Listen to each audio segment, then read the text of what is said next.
Salve, investidor! Eu sou o Ederson e eu vou falar sobre alguns conceitos de fundos imobiliários, né? Como eles funcionam, né? Como que você consegue investir em FIIs, como que você pode ganhar dinheiro, né? Investindo em FIIs, entre outras coisas. Então, se você é novo, né? Quer entender um pouco mais do mundo aí dos fundos imobiliários, vem comigo que eu vou te mostrar algumas características dos fundos imobiliários. Se você está gostando do conteúdo desse canal e quer receber mais novidades sobre fundos imobiliários, investimentos e finanças pessoais, se inscreve no canal, deixa seu like, faça seus comentários, e isso ajuda a fortalecer a comunidade aí dos investimentos. Bom, o que são fundos imobiliários, né? Então, o FIIs, né, ou fundos de investimentos imobiliários, são ativos, né, são regulados e fiscalizados pela CVM, Comissão de Valores Imobiliários, que é responsável por fiscalizar a Bolsa de Valores no Brasil. Então, basicamente, um FII, ele funciona como as ações da Bolsa, né? Então, você vai comprar e vender como se fosse uma ação da Bolsa. Então, porém, os FIIs têm algumas particularidades que nós vamos ver.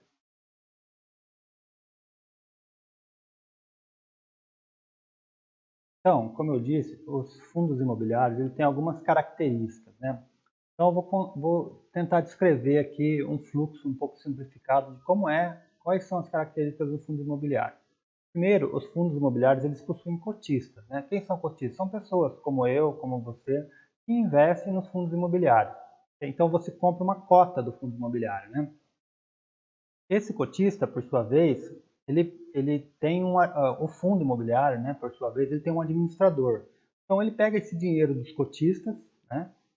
Ele vai pegar todo o dinheiro de todos os cotistas e vai administrar esse dinheiro. Como que ele vai administrar? Ele vai pegar esse dinheiro e vai investir em imóveis, né? Ou em créditos lastreados em imóveis. Então ele vai lá, o administrador, ele vai comprar um prédio, né? Um prédio comercial, ou ele vai comprar um galpão logístico, um galpão industrial, um hotel, uma agência bancária. Então, cada fundo tem o tipo, né, tem a tese de investimento, né, que é onde que ele vai aplicar o dinheiro. Então, o administrador, né, na verdade, existem duas figuras, o administrador e o gestor, mas nós vamos simplificar. Então, o administrador, o que ele faz? Ele vai gerir todo esse patrimônio, né, dos cotistas. Ele vai ser responsável por gerir o patrimônio dos cotistas e aplicar esse dinheiro em imóveis, né? Aí, o administrador, o que ele vai fazer? Ele vai tentar encontrar inquilinos para esses imóveis. Então, ele vai pegar os imóveis e vai colocar os inquilinos nos imóveis, né? Então, o administrador vai administrar tanto o imóvel quanto o inquilino, né? Então, se precisar de algum pequeno reparo e tal, e isso seja de responsabilidade da administradora, assim como é de uma imobiliária, né? Às vezes a imobiliária, às vezes o proprietário, da verdade, do imóvel, né? Ele precisa fazer algum reparo que é estrutural, enfim, ou é acordado com o inquilino, ok? O inquilino, por sua vez, ele tem que pagar o aluguel daquele imóvel que ele está usando, né? E ele vai pagar esse aluguel para quem? Ele vai pagar lá para o administrador, né?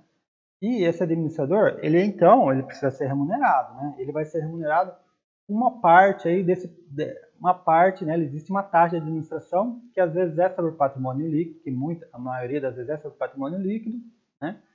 E também ele vai pegar esse aluguel e vai deixar um pouco aí lá no fundo de reserva. Ele pode deixar até 5% como fundo de reserva, né? Para quê? Para pequenos reparos, né?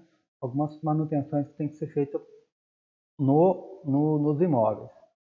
Além disso, e aí o que sobra disso, então 95% do que sobrar, então lembra, ó, o inquilino paga o aluguel, tem uma empresa que vai administrar, então esse custo de administração ele entra como um custo ali, ele entra como uma despesa, né? E o que sobrar disso, ele vai entrar como dividendos, ele vai retornar para os cotistas em forma de rendimento, em forma de dividendo.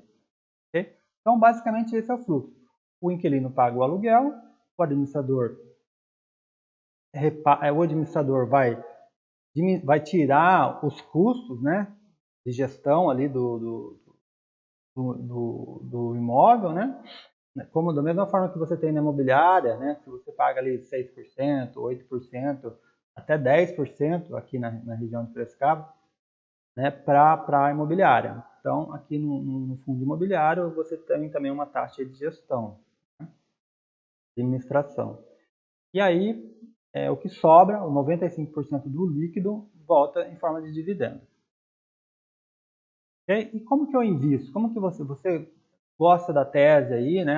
Existem inúmeras vantagens de aplicar em fundos imobiliários ao invés de comprar um imóvel, né? A partir de que você consegue investir em fundo imobiliário, a partir de 10, 11 reais aí você consegue comprar uma cota de alguns fundos. Então, primeiro, para investir, você vai precisar de uma corretora. Né? Lembra que funciona igual a bolsa de valores, então você precisa de uma corretora.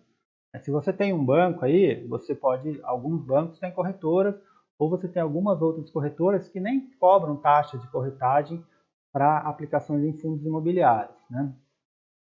E aí, você vai precisar também do quê? De um ticker, né? Ou de um código do fundo que você quer investir. Então, antes você precisa escolher qual fundo que eu vou aplicar.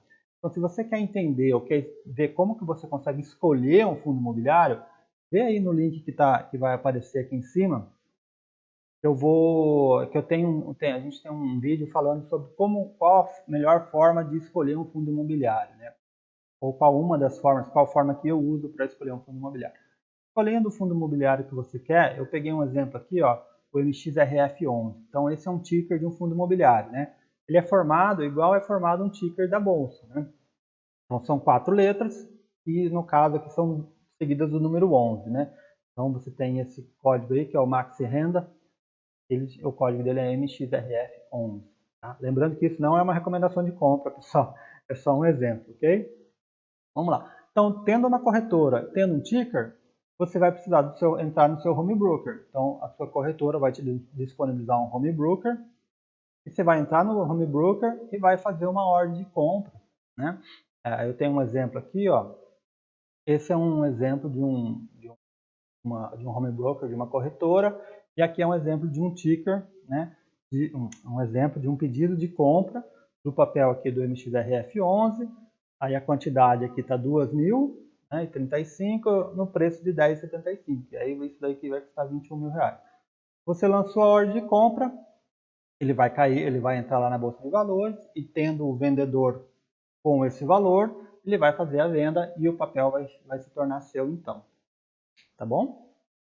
Então, basicamente, a compra e venda de fundos imobiliários ela ocorre na bolsa, né? Então, você precisa ter um home broker aí através de uma corretora para fazer a compra.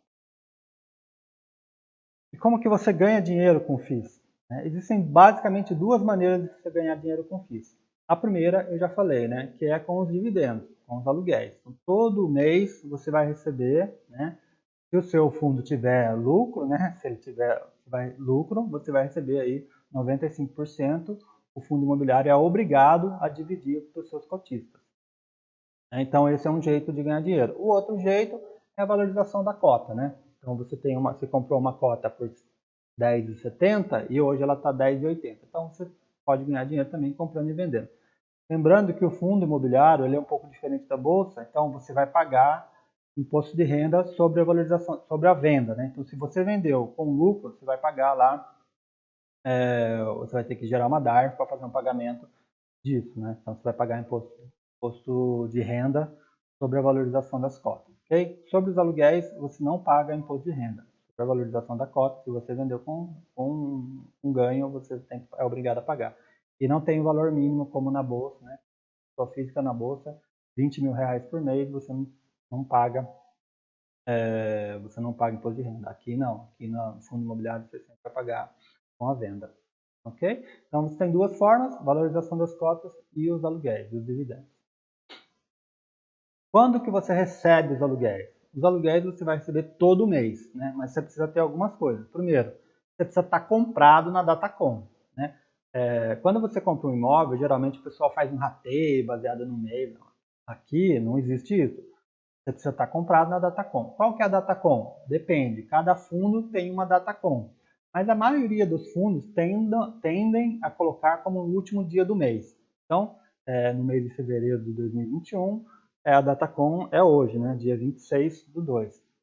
Então você precisa estar comprado. Você precisa comprar hoje para no fim do dia você estar com a ação na sua, você estar com a cota do fundo imobiliário na sua conta, corretora, né?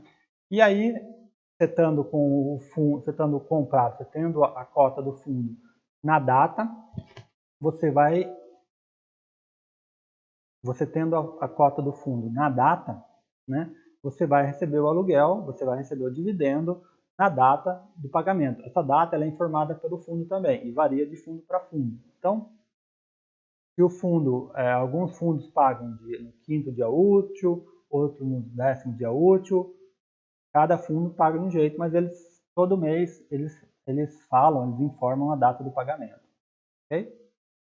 Ok, pessoal? É isso. Basicamente, os fundos imobiliários funcionam como ações, você compra e vende através do home broker, você recebe dividendo, porque o fundo é obrigado a te pagar, a distribuir 95% do rendimento, né? E geralmente existe uma previsibilidade, os fundos sempre pagam mais ou menos o mesmo valor aí. Ok, pessoal? Espero que vocês tenham gostado do vídeo e façam seus comentários aí para a gente ver qual tema que você gostaria de ver aqui. Ok? Abraço!